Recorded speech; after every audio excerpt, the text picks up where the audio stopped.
కూడా మాట్లాడి చాలా అసలు ఇంట్లో కూడా చాలా ఇష్యూస్ క్రియేట్ చేసింది ఆవిడ గురించి మరి మీకు తెలుసో లేదో నాకు తెలియదు. మరి ఆవిడకి ఉన్న ఈ పదవి దాహంతో నన్ను ఒక పావులా వాడుకుంది రాజకీయాల్లో. నన్ను వాడుకొని నన్ను ఇలా చేసింది. ఏమి ఈ 25 ఇయర్స్లో శ్రీని గారు చాలా మంది లేడీస్తో పాలిటిక్స్లో చాలా మంది పొలిటీషియన్స్ లేడీస్తో ట్రావెల్ చేస్తూ ఉంటారు కదా. చాలా మంది ఎంపీటీసీలు ఉంటారు, ఎంపీపీలు ఉంటారు, ప్రెసిడెంట్లు ఉంటారు, అందరూ లేడీస్ ఉంటారు. ఎప్పుడు చాలా మందితో లేడీస్తో మాట్లాడతారు. మరి అందరు లేడీస్తో మాట్లాడితే నన్నే ఎందుకు ఆవిడ ఇచ్చేయాలి, ట్రాప్ చేయాలి? ఆవిడ నన్ను ట్రాప్ చేసింది. నేను శ్రీని గారిని ట్రాప్ చేయడం కాదు. ఈవిడ నన్ను ట్రాప్ చేసి నన్ను ఒక పావులాగా వాడుకొని ఆవిడ టికెట్ పొందడానికి నన్ను యూజ్ చేసుకుంది ఆవిడ. నేను ఎవరిని ట్రాప్ చేయలేదు. ఏమండి, రాజకీయాల్లోకి వస్తే ఎవరైనా రాజకీయాల్లోకి వస్తారండి. మొన్న ఎలక్షన్లో ఫస్ట్ ట్రిప్ నిలిచిన వాళ్ళు కూడా గెలిచారండి. అదంతా లక్ అండి. రాజకీయం మా చిన్నప్పటి నుంచి ఉంది.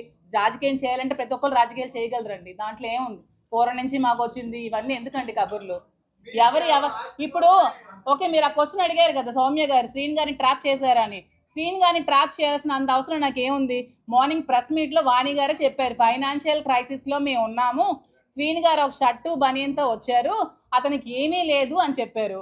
మరి ఏమీ లేనప్పుడు, అతని దగ్గర రూపాయి కూడా లేనప్పుడు అతన్ని ట్రాప్ చేయాల్సిన అవసరం నాకేముంది? ఒక 60 ఇయర్స్ అతన్ని, ఏమీ లేని అతన్ని ట్రాప్ చేయాల్సిన అవసరం ఏముంది? ఫైనాన్షియల్గా మేము వెల్ సెటిల్డ్, మా ఫాదర్ గారు వెల్ సెటిల్డ్, మా హస్బెండ్కి ఒక 10 to 15 lakhs శాలరీ వచ్చేది, మా మాయ గారు వెల్ సెటిల్డ్. సో ట్రాప్ చేయాల్సిన అవసరం నాకు ఏముందండి? సౌమ్య గారు చెప్పండి.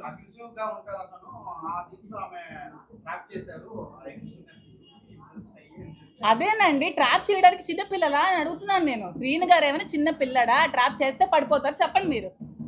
ఆ ట్రాప్ చేస్తే పడిపోయేవాడైతే ఈ 25 yearsలో ఎవరు ట్రాప్ చేసినా పడిపోవాలి కదండి.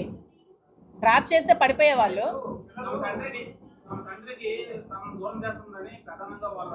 తమ తండ్రి అన్నారు కదా. ఈ 2 yearsలో తండ్రి ఎక్కడున్నాడో, తిన్నాడా, ఉన్నాడా, ఇల్లుందా, ఎక్కడున్నాడో, ఏ రోడ్డు మీద ఉన్నాడో ఎవరికైనా తెలుసా? చాలా మంది వచ్చేవాళ్ళు కదా అతను ఇంటర్వ్యూస్ తీసుకోవడానికి.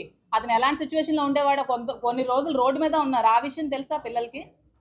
మరి అప్పుడేమయ్యారు పిల్లలు? అది తండ్రి కోసం వాళ్ళు ఇక్కడ ఏం జరిగిందో అది మీరు వాళ్ళకి శ్రీని గారికి అడిగితే మీరు చెప్తారు అక్కడ ఏం జరిగింది. నేను ఆ సిచ్యువేషన్లో లేను. నాకు తెలిసింది ఏమంటే 2 yearsగా అతను చాలా స్ట్రగుల్స్ ఫేస్ చేసి ఇంటికి తాళం ఆవిడ వేసేస్తే నడి రోడ్ మీద ఉంటే మేము చూసుకోవాల్సి వచ్చింది. ఈవెన్ ట్రాప్ చేసి అంటారు కదా, ఎందుకు? ఓకే, ఆ శ్రీని గారికి ఏం ఆస్తుందో చెప్పండి నాకు అంటున్నాను నేను. శ్రీని గారికి ఉన్న ఆస్తి ఏమిటి? శ్రీని గారికి ఉన్న ఇల్లు వాణి గారికి ఇచ్చేశారు, శ్రీని గారికి ఉన్న ఫ్యాక్టరీ వాణి గారికి ఇచ్చేశారు, శ్రీని గారికి బ్యాంక్ బ్యాలెన్స్ కూడా 0. శ్రీని గారికి అంటూ ఏం ఆస్తి లేదు. సో నేను శ్రీని గారిని దేనికోసం ట్రాప్ చేస్తానో మరి వాళ్ళకే తెలియాలి. ఎక్కడ సంపాదించారంటే కొంచెం చెప్పండి నాకు కూడా, డీటెయిల్స్ ఏమైనా ఉంటే. మరి ఏమైనా మీరైనా ఎంక్వైరీ చేయండి. నాకు తెలిసి శ్రీని గారి పాలిటిక్స్లోకి వచ్చి నీతి నిజాయితీ ఉన్న నాయకుడు ఎవరైనా ఉన్నారంటే శ్రీని గారే. అతను ఏమైనా కరప్షన్ చేయరు సంపాదించడానికి. అతని దగ్గర ఆస్తులు అంటూ ఏమీ లేవు, ఉన్నవన్నీ ఫ్యామిలీకి ఇచ్చేస్తారు. సో అతన్ని ట్రాప్ చేసి నేనేం లబ్ధి పొందాల్సిన అవసరం నాకు లేదు. నేను ఫైనాన్షియల్గా వెల్ సెటిల్డ్. నాకు వైజాగ్లో నాకు ఆస్తులు ఉన్నాయి. మా ఫ్యామిలీ వాళ్ళు శ్రీకాకుళంలో ఎవరికైనా చెప్తారు, చాలా వెల్ సెటిల్డ్ ఫ్యామిలీ. అక్కడ అత్తగారి ఫ్యామిలీ కూడా చాలా వెల్ సెటిల్డ్. నాకంటూ ఫైనాన్షియల్గా నాకు చాలా అసెట్స్ ఉన్నాయి. నేను ఎలక్షన్లో 1 crore to 2 crores నేను ఖర్చు పెట్టాను ఎలక్షన్స్లో. మీరు కావాలంటే క్యాడర్ ఎవరికైనా అడగండి. ఎలక్షన్ ముందు నేను ఎంత డబ్బులు ఖర్చు పెట్టానని చెప్తారు. నా పర్సనల్గా నా అమౌంట్ నేను ఎలక్షన్లో ఖర్చు పెట్టి ఎలక్షన్ చేశాను. సో దేనికోసం ట్రాప్ చేయాల్సిన అవసరం నాకైతే లేదు. ఇది క్లారిటీగా తెలుసుకుంటే చాలా మంచిది.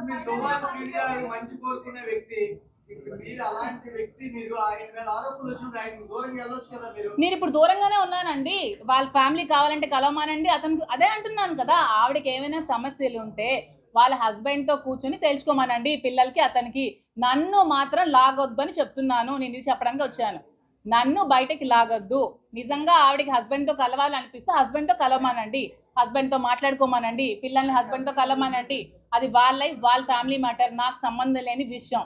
మేడం ఇప్పుడు ఒకటే అంటున్నారు వాళ్ళు, రాత్రి కూడా వచ్చింది, మా ఫాదర్ మాకు దూరం అయిపోయారు, మీరేమో ఆ ఇంటి నుంచి వెళ్ళిపోవాలి, మా ఫాదర్ మా దగ్గర అవ్వాలి అనేది వాళ్ళు డిమాండ్ చేస్తారు. అది మీరు కాదండి, నేను ఇప్పుడు ఇంట్లో ఉండట్లేదు, నేను అప్పుడప్పుడు వెళ్ళి వస్తున్నాను అంతే. వెళ్ళమనండి, ఇంట్లో ఉండాలంటే అది శ్రీని గారికి వాళ్ళకి సంబంధించిన విషయం అండి. అది మీరు ఏమండి ఎలక్షన్ చెప్తున్నాను నేను. అదే ఎలక్షన్ నేను 2 months నేను కాల్ సెంటర్ పెట్టాను అక్కడ. మీ చాలా సార్లు వచ్చావు కదా సౌమ్య, నువ్వు కూడా. నేను ఐపాక్ టీం పెట్టాను, ఎలక్షన్ దగ్గరుండి నేను చేశాను.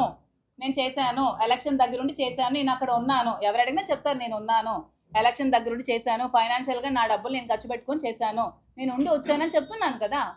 దాంట్లో నేను దాయడానికి ఏముంది? డబ్బు కోసం కాదంటున్నారు, ప్రేమ కోసం దగ్గర అయ్యారా?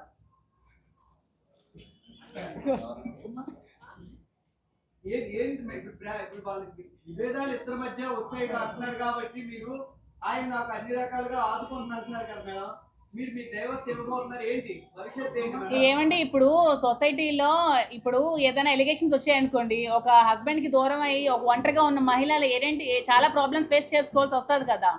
అలాంటి ప్రాబ్లమ్స్ ఫేస్ చేసుకోకుండా సపోర్ట్ చేస్తానని చెప్పారండి, మీకు అర్థమైంది అనుకుంటాను.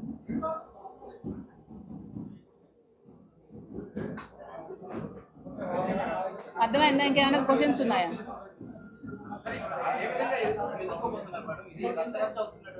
అదే నేను మీ మీడియా ముఖంగా మీ అందరికీ దయచేసి రిక్వెస్ట్ చేసి నేనేం చెప్దాం అనుకుంటున్నానంటే, ఆవిడ చెప్పిన మాటలు నమ్మి నన్ను బజార్లోకి లాగద్దు దయచేసి. నా ఫ్యామిలీని, నా పిల్లల లైఫ్ని తీయద్దు. నేను కూడా, నాకు 3 ఆడపిల్లలు ఉన్నారు, నేను ఆ 3 ఆడపిల్లల్ని పెళ్ళిళ్ళు చేయాలి, పెంచాలి, చదివించాలి, చాలా లైఫ్ వాళ్ళకి చూడాలి. వాళ్ళు ఇంకా చిన్న పిల్లలు, వాళ్ళ లైఫ్ చాలా డిపెండ్ అయి ఉంది, వాళ్ళంతా సఫర్ అవుతారు. ఈ వీడియోస్ అన్ని చూసి అర్థం చేసుకోండి అని చెప్పడానికి వచ్చాను. ఆవిడేదో చెప్పిందని మీరు ఆ వీడియోస్ పెట్టేసి ఆవిడ చెప్పిందని నిజాలు అయిపోవు కదా. ఇప్పుడు నా పిల్లలు నేనేం క్వశ్చన్ చేయాలి చెప్పండి? ఈ వీడియోస్ చూసి మార్నింగ్ నుంచి పిల్లలందరూ ఏడుస్తున్నారు, చచ్చిపోతున్నారు, నేనేం సమాధానం చెప్పాలి నా పిల్లలకి? ఇష్టం వచ్చినట్టు రాసేస్తారా? ఎవరెవరితో మాట్లాడరా సొసైటీలో? ఎవరెవరితో మాట్లాడట్లేదు? మీరు ఎవరెవరితో మాట్లాడరా? ఎవరెవరితో మాట్లాడట్లేదా? ఎవరెవరు ఫ్రెండ్స్ లేరా? రిలేషన్స్ లేరా? దీని ఇంత ఇష్యూ చేసి నా మీదకి రావాలా? ఆవిడకి ఫ్యామిలీ ఇష్యూస్ ఉంటే హస్బెండ్ దగ్గరికి వెళ్ళి తెచ్చుకోమనండి, లేకపోతే లీగల్గా ప్రొసీడ్ అవ్వమనండి, కోర్టుకి వెళ్ళి తేల్చుకోమనండి. అతనికి ఆవిడకి అది సంబంధించిన విషయం. నా లైఫ్ని ఎందుకు మధ్యలోకి లాగుతారండి?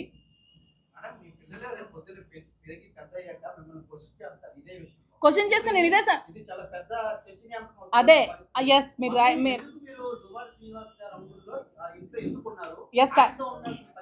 Yes correct point, yes correct point. పిల్లలు క్వశ్చన్ చేస్తారనే ఇప్పుడు నేను శ్రీని గారితో ఉండదామని డిసైడ్ అయ్యాను. ఎందుకంటే ఇది వచ్చిన ఈ మచ్చ ఎప్పటికీ లైఫ్లో పోదు. నేను చెప్పినా సరే ఎవరు నమ్మరు, నాకు శ్రీని గారితో నేను మాట్లాడలేదని ఎవరు నమ్మరు. ఎందుకంటే అది ఎంత స్ప్రెడ్ అవ్వాలో స్టేట్ లెవెల్ స్ప్రెడ్ అయింది. సో ఇక్కడతో ఇది ఎండ్ అయిపోతే పిల్లలకి మంచిది, నాకు మంచిదని డెసిషన్ నేను తీసుకోవాల్సి వచ్చింది. ఉంటాను, అది మేము తర్వాత డిసైడ్ అవుతాం. అది మేమంతా మాట్లాడుకుంటాం. డైవర్స్ అవ్వకుండా పెళ్లి చేసుకోకూడదు కదండి.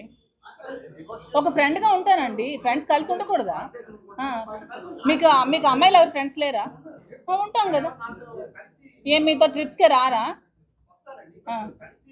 మీరు ఎప్పుడు గర్ల్ ఫ్రెండ్స్ మీరు ట్రిప్స్కి ఎక్కడికి వెళ్ళలేదా? కలిసి ఉన్నంత మాత్రాన ఏదో కోరికలు ఉండిపోయినట్టే అండి. ఇంకేం ఉండవా? కష్ట సుఖాలు ఏమి ఉండవా? ఇప్పుడు మీరు ఏమీ లేకుండా ఉన్నారనుకో, ఇప్పుడు చూడు అలా కాదు, ఆద్యం మీరు ఇప్పుడు ఏమీ లేకుండా ఒంటరిగా ఎవరు లేకుండా ఉన్నారనుకో,